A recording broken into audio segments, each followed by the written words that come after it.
5 mentiras que contam sobre o Flamengo.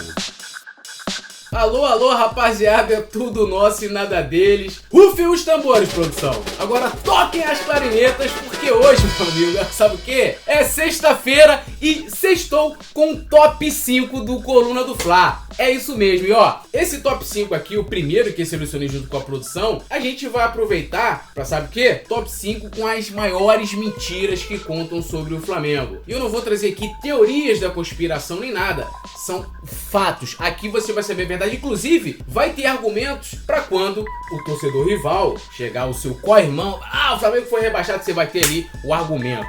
Então, vamos começar. Em quinto lugar, eu coloquei o Campeonato Brasileiro de 95, né? Tem muita gente que fala, o Flamengo foi rebaixado do Campeonato Brasileiro de 1995. Então, Túlio, isso é verdade? Mentira! E eu vou explicar por quê. O Campeonato Brasileiro de 95 tem uma curiosidade, foi o primeiro Brasileirão disputado, né, em que cada vitória valia 3 pontos, após uma obrigação imposta pela FIFA. O campeonato também foi iniciado no dia 19 de agosto e o seu regulamento foi aprovado um mês antes. Na primeira fase, né, vai lembrar, haviam 24 equipes disputando, divididos em 2 grupos de 12. Todo mundo ia jogar contra todo mundo. Então primeiro você ia ter ali, você jogando contra as equipes do mesmo grupo e depois enfrentando o do outro. O Flamengo ficou em último lugar no primeiro turno e em sétimo no segundo. Na classificação geral, e aí é que tá o pulo do gato, que é o que prevê o regulamento, é o seguinte: quais equipes que seriam rebaixadas? As 2 equipes que somassem menos pontos na classificação geral. E aí você pergunta, Túlio, quais foram as equipes na classificação geral que foram rebaixadas? Então vamos lá. Paysandu, que terminou na 23ª colocação com 18 pontos, e o União São João de Araras, que terminou em último com 9 pontos. O Flamengo ficou na 21ª colocação com 24 pontos. Então assim, é mentira quando falam que o Fla foi rebaixado em 95 ou que mudaram o regulamento no meio do campeonato para beneficiar o rubro-negro. Mentira! No quarto lugar é o seguinte, né?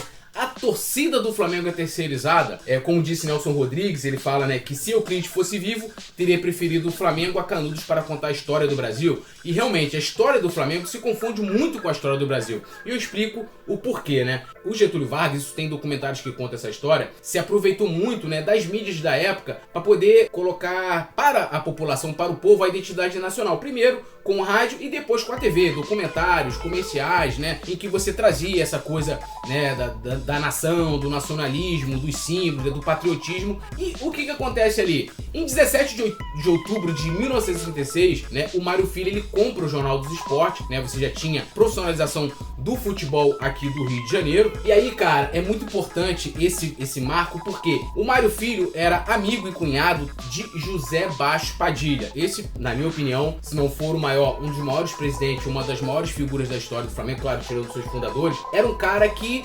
visionário. E ali, vamos dizer assim, numa parceria com o Mário Filho no Jornal dos Esportes, claro, contando com as outras equipes, colocou o Flamengo ali dentro de concursos. E também o Mário Filho foi o cara que começou a dar mais espaço ao futebol nos jornais. Antes não tinha, você tinha outros esportes que eram considerados mais populares na época, né? E aqui o Renato Soares Coutinho destaca aqui, ó, o mais importante é verificar que o futebol ganhava pela primeira vez o sinal positivo da popularidade. E o Clube de Regatas do Flamengo foi o primeiro clube a se associar a essa mudança. E aí, cara, aonde entra essa, vamos dizer assim, essa vinculação? O Flamengo se tornou popular por causa da rádio. Isso é uma mentira. E ele conta aqui o seguinte, cara, que assim como a Rádio Nacional transmitia jogos do Flamengo, ele também transmitia jogos do Fluminense, do Vasco, do Botafogo. Mas o que o Flamengo tinha que os outros equipes não tinham? Essa vinculação ao nacionalismo. Tanto que o título do livro do Renato Soares Coutinho é o quê? Um Flamengo grande, um Brasil maior, que foi uma das frases vencedoras desse concurso, que visava exaltar essa popularidade, esses símbolos nacionais do patriotismo, né? O Flamengo grande, o Brasil maior, essa coisa toda que vinha junto com o período Vargas, né? Que é um período muito lembrado, que inclusive foi que esses estudos do Renato Soares Coutinho originou. Claro, apesar de que nos anos 30 o Flamengo não foi campeão, mas você começa a ler a popularidade, a criação de ídolos começa a popularizar, mas cara, eu acho que é muito importante você ter ali o Jornal dos Esportes. Claro que a rádio também foi importante, tá? O Ari Barroso, por exemplo, também, ele bebia, assim como o Mário Filho, desse identitarismo nacional, desses símbolos nacionais também. Mas o Flamengo começa a se popularizar aí de uma coisa, né, que os outros times não têm. Então, assim, não tem esse negócio de torcida terceirizada, tá? O Flamengo é um clube nacional, de forma, vamos dizer assim, natural, né? Que ele chegou ao grande povo e a massa abraçou o clube depois. Fundado na elite, mas abraçado pelo povo. Terceiro lugar, Flamengo rebaixado no Carioca de 1933. Cara, essa história ela é muito engraçada. Eu fui pesquisar mais uma vez, estudar e tal. Então o que acontece é o seguinte, cara. Você viu que antes, né, no top 4 que eu tava falando da popularização do Flamengo, em 33 você começava ali a profissionalização do futebol no Rio de Janeiro. Então o que acontecia? Você tinha ali a AMEA, que era a Associação Metropolitana de Esportes Atléticos. A AMEA era a associação que reunia os clubes amadores e era reconhecido pela, no caso, vinculado à CBD, que era a Confederação Brasileira de Desportos, anterior à CBF, e era reconhecido pela FIFA.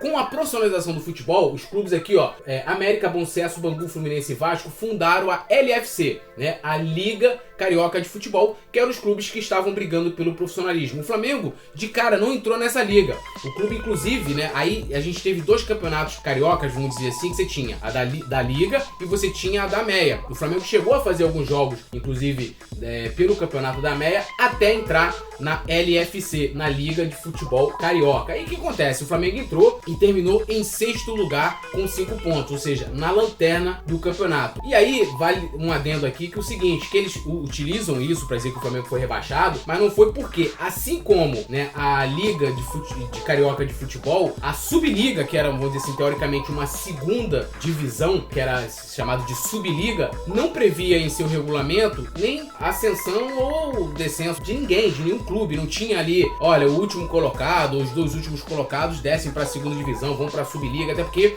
como era um primeiro campeonato ali profissional, os clubes eram convidados, não tinha nada previsto. Então, se você... Túlio, você tá mentindo, me mostra aí algum documento que comprove isso, né? Isso aqui eu tô pegando de historiadores que fizeram pesquisas sobre isso, você não vai encontrar nenhum regulamento, nenhuma ata que diga que havia previsão, né, de que os últimos colocados do grupo ali, né, dos participantes, iria para segunda divisão, ou até mesmo da Subliga, que o primeiro colocado, por exemplo, subiria para a primeira divisão. Mentira! Segundo lugar, cara. Brasileiro de 87. O Flamengo não é o campeão, o regulamento previa o cruzamento, né, do módulo verde, que era a Série A, com o módulo amarelo, Série B. Um livro para você se aprofundar sobre esse assunto aqui, ó, 1987, a história definitiva de Pablo Duarte Cardoso, né, todo coitado, muito usado, né, marcando aqui várias páginas. É um livro maravilhoso e ele conta a história trazendo fatos. Inclusive tem um site dele que traz uma linha do tempo. Eu peguei alguns fatos dessa linha do tempo para poder demarcar aqui a história de forma bem resumida. A confusão toda começa com o Campeonato Brasileiro de 86, ó, a Copa Brasil, Taça Brasil. Já foi uma maior confusão. O Botafogo, por exemplo, foi rebaixado, foi pra Justiça e outros times. Cara, uma confusão danada. A coisa foi eliminar pra lá, caça pra cá, uma coisa louca. E aí, cara, o Campeonato Brasileiro de 87 já ficou sob júdice para ser organizado. A ponto de, no dia 7 de julho de 87, né, o Otávio Pinto Guimarães afirma que o Campeonato Brasileiro só seria organizado pela CBF se eles conseguissem um patrocinador privado, porque eles não iriam bancar ali viagens, hospedagens, aquela coisa toda, não tinha grana. Foi ali que começou a ser gestado o Clube dos 13 e a CBF chega a abrir mão dessa organização. O Clube dos 13, através do Márcio Braga, que era o presidente do Flamengo, o Aidar, que era presidente do São Paulo e tal, começou a gestar o Eurico Miranda no Vasco e outros clubes também. Começou a gestar esse campeonato. E aí os caras conseguiram patrocínios, né? Globo pra transmissão,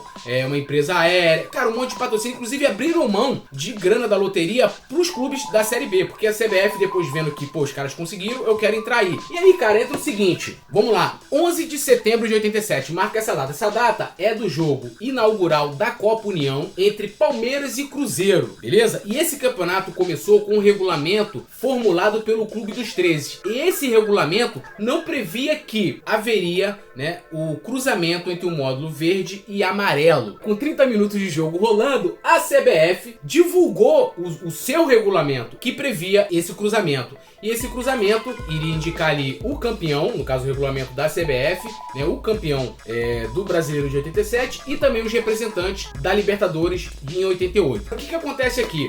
Primeiro, a questão do regulamento. Havia na época uma instituição chamada CND, que era o Conselho Nacional de Esportes. Eles colocavam ali resoluções, ofícios em que colocavam diretrizes para o futebol e para outros esportes no Brasil. Cuidava de todos os esportes. A CND, o ofício de 16 de 86 e 17 de 86, ou seja, 2 ofícios, ele impõe o seguinte, que os regulamentos dos campeonatos só seriam, no caso, só teriam validade se fossem aprovados pelos clubes, tá? Então vocês viram que já com a Copa União em andamento, a CBF foi lá e divulgou um regulamento que não foi aprovado pelos clubes, já entra na questão aí. E outra, tem uma outra resolução da CND que é de 16/81, ou seja, do ano de 81, que ele estabelecia em seu artigo 1º que todos os campeonatos de futebol profissional, né, de quaisquer divisão, deverão ser encerrados obrigatoriamente no ano civil em que se iniciarem. Então, vai lembrar que a disputa entre Guarani e Sport foi em 88, ou seja, ultrapassou o ano corrente que iniciou o campeonato. Mas aí eu pergunto, né,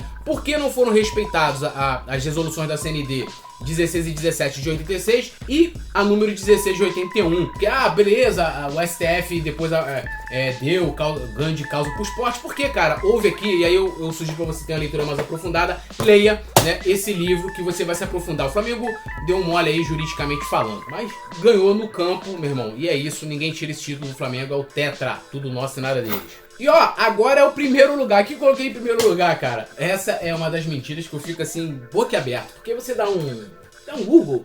Tem um Google aqui, ó. Flamengo surgiu do Fluminense. O Fluminense é o pai do Flamengo. Cara, tá tudo o contrário. Quem é o pai de quem? É o Flamengo que é o pai do Fluminense. Primeiro argumento. Como que um clube como o Flamengo, fundado em 1895, pode ser filho de um clube fundado em 1902? Estranho, né? Muito estranho. E aí, cara, a gente começa aqui o seguinte. Primeiro, né, você já desmitifica essa questão, porque o Flamengo foi fundado primeiro que o Fluminense, né? O Fluminense foi fundado no bairro do Flamengo. Eu mostro aqui, ó, mais precisamente na rua Marquês de Abrantes 51, na casa do Horácio. Ele era uma das 20 pessoas que estavam no dia da reunião de fundação do clube lá no bairro do Flamengo. Quer ver um dado interessante? Sabe quem presidia a mesa, né, de fundação do Fluminense? Manuel Rios. Ele era sócio do Flamengo e foi presidente do clube em 1905. Sabe quem mais estava lá e assina a ata de fundação do Fluminense? Virgílio Leite.